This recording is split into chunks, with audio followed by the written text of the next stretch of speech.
Hello everyone, welcome back to the channel. So today in this video I'll show you guys how can you clear Spotify cache. So if that's what you want to do, follow up with me and let's jump right into it. For the first method we're going to use the app. So let's go ahead and open Play Store or App Store first and make sure the app is updated to the latest version for everything to run smoothly. Now let's quit the store and open the Spotify app. Wait for it to load up. Once it does, you need to tap on the profile picture that should be in the top left corner. And then in this menu, choose Settings and Privacy.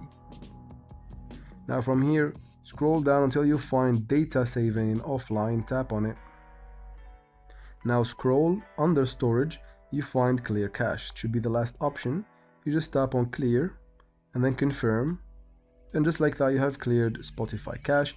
Now if this doesn't work for you for some reason, or you can't even access the app for some reason, you need to go to your phone settings and then scroll down until you find apps.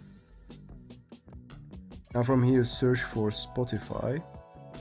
Here it is, this one. And then right here, all you need to do is tap on clear data, that should be in the bottom right corner. And then you can choose to clear cache, only the cache, or you can clear all data all at once. And this will basically log you out and make the app as fresh as the day you got it, like the same way you have installed it.